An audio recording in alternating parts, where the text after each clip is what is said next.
Good evening, children. We are back with session 3, chapter 1, history. Last session we have discussed about from where India got its name. Today we will discuss that finding out about the past. What are the things we are used, or what are the methods that are being used by different historians and as well as archaeologists. This session we will explore with textual reference. Please go through the slide. Finding out about the past. There are several ways of finding out about the past. One is from reading books which were written long ago, and these are called as manuscript because those books were written by hand. From the name itself, you come to you can understand that manu, that is a Latin word meaning hand, which is handwritten document. They are usually written on palm leaf or on the specially prepared bark of a tree known as birch, which grows in the Himalayas. Over the years, many manuscripts were eaten away by insects. Some are destroyed, but many of the manuscripts are being preserved in different temples, monasteries and national archives, which can be used, which are being used by the historians later on to reconstruct history. Now we are going to the downward. There is a small picture. It has given in the book itself. You can see the picture over there, this one, this particular picture, the page from a palm leaf manuscript. This manuscript was written about 1,000 years ago. The palm leaves were cut into pages and tied together to make books. The palm leaves were cut into pages and tied together to make books. To see a birch bark manuscript, we can go to the next page or next slide. These manuscripts have survived, often preserved in temples and monasteries. Already I referred. These books mainly dealt with all kinds of subjects. Lives of kings, medicine, science, religious beliefs, practice, everything. Besides, there were epics, poems, plays. These were mainly written in Sanskrit. Others were in Prakrit, the language used by the ordinary people, and Tamil. So from here you are getting another question. What is manuscript? What are the features of manuscript? And the next will be which languages are being used to compose manuscript. Now the next, another way we can come to know about our past or reconstruct our history, that is the study of inscriptions. There are writings on relatively hard surfaces, maybe on stone or metal, and kings got their orders inscribed so that people could see, read and obey them. There are other kinds of inscription as well where men and women, including kings, queens, recorded what they have done. For example, kings often kept records of victories in battle because to show off their power, or through the inscription people can understand that which places were controlled by them and what are the good deed or the victorious activities they have done it. Now you can see one picture over there in this slide. This one.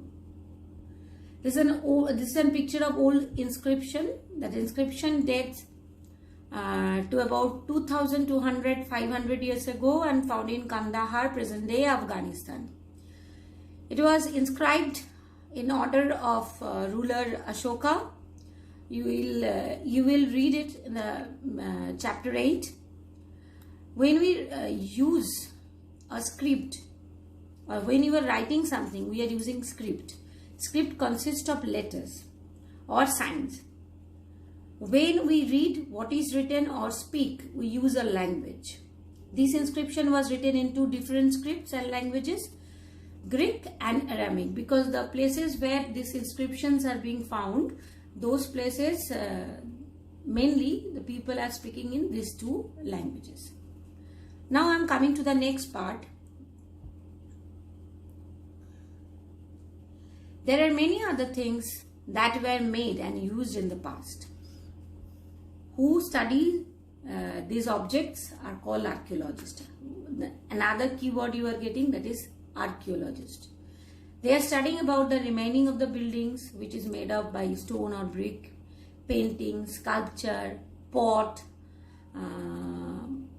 other of the made up stone, other of the objects which is made by bone, baked clay or metal, objects that are made of hard, imperishable substances usually survive for a long time through excavation. Excavate means dig under the surface of the earth.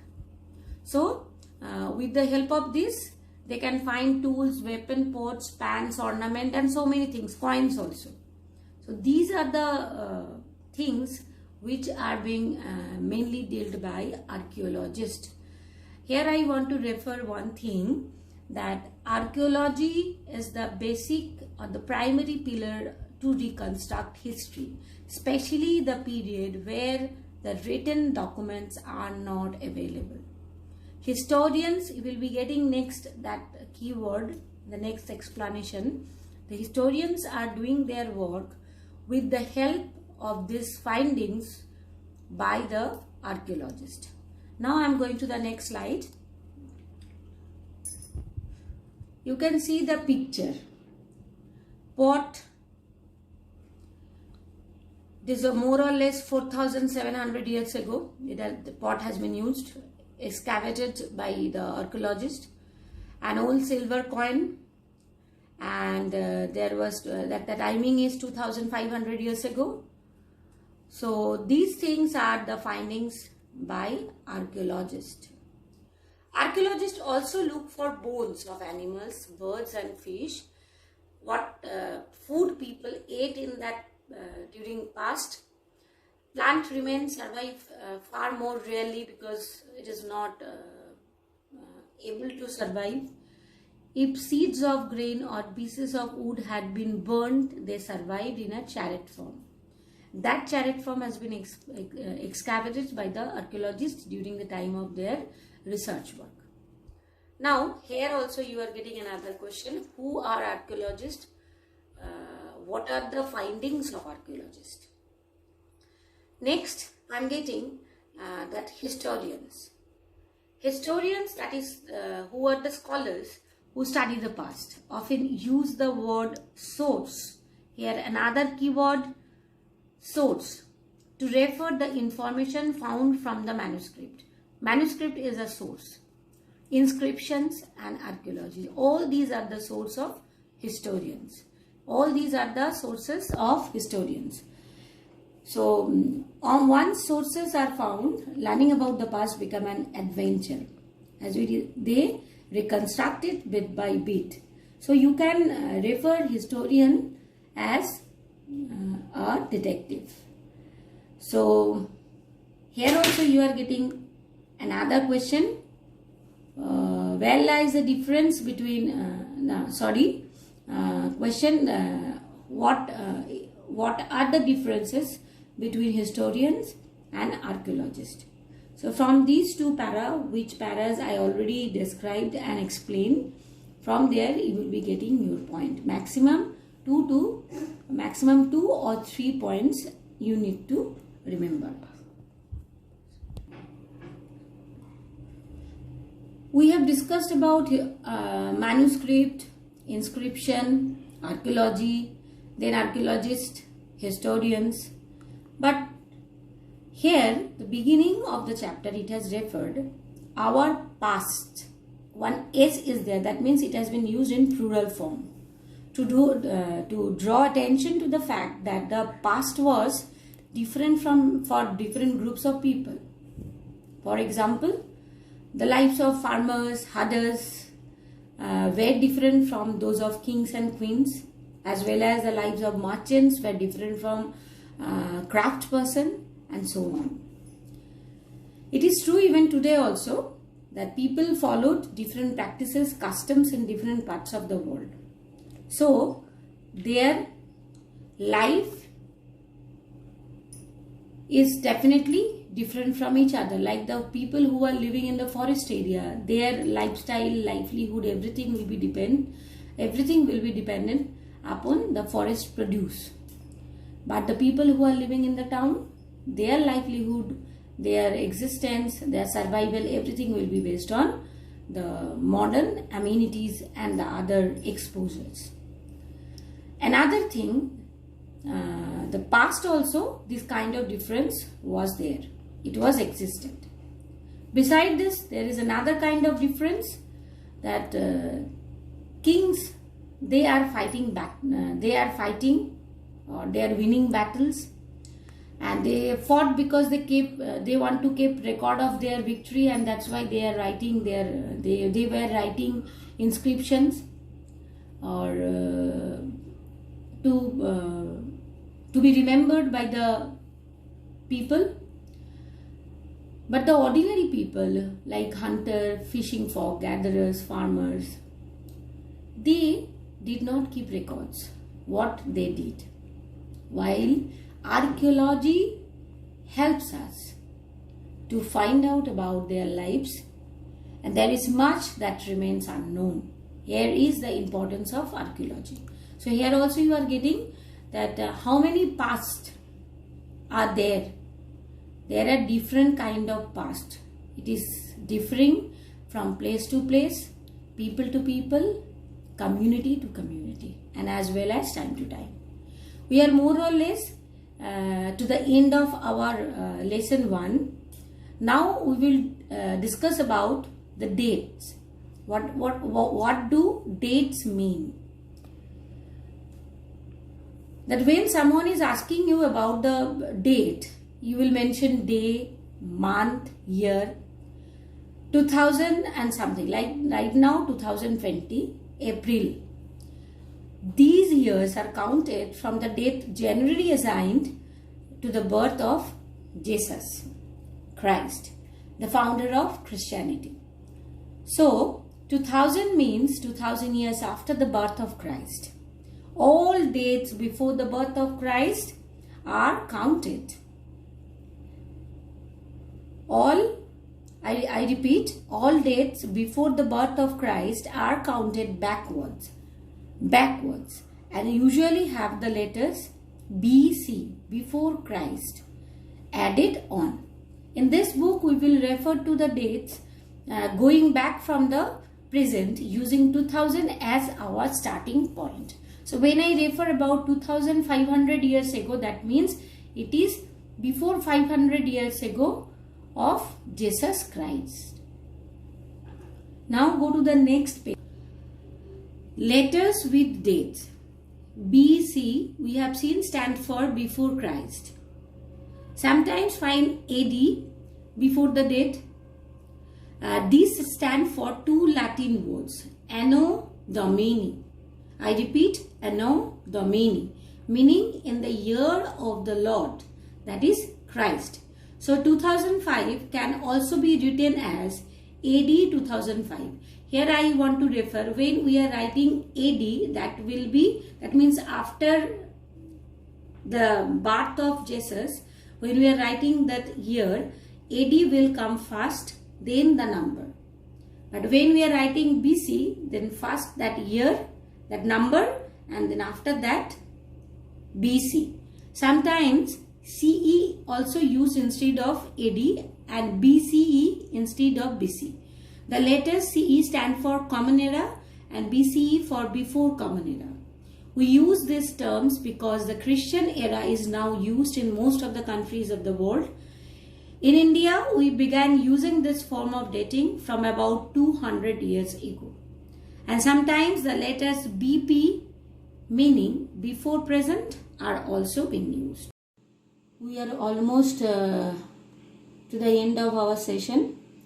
We will just conclude this session with this part with elsewhere. We have seen that inscriptions are written on hard surfaces. Many of these were written several hundred of years ago. All inscriptions contain both scripts and languages. At the time of discussion of inscription, I referred about this thing that Ashoka inscribed one inscription. Over there he has used two languages. Languages which were used as well as scripts have changed over time. So how do scholars understand what was written? This can be done through a process known as decipherment. Decipherment is a process through which a scholar can understand the script as well as language. Now I am going to the next slide.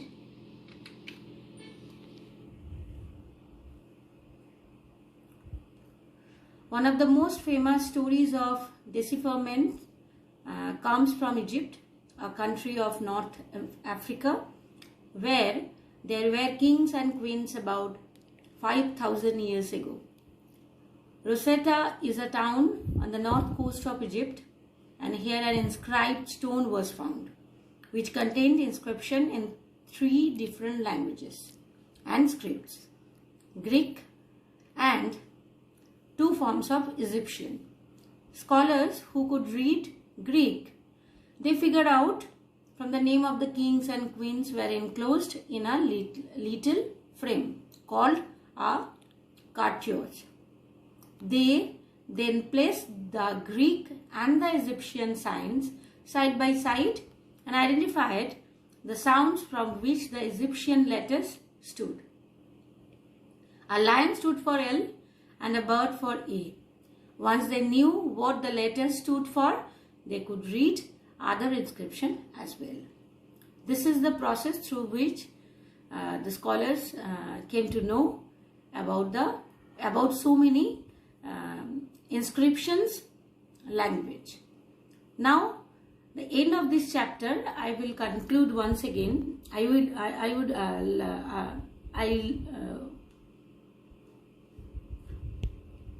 Revisit the keywords of this chapter: traveling, manuscript, inscription, archaeology, historian, source, and decipherment. Okay, this is the end of this session. We will be preparing our lessons with the question answer I already have given, and you will prepare it nicely, and along with the slides or the session, I think it will help you out to prepare your lesson more nicely. Until next session will start, stay tuned and be safe.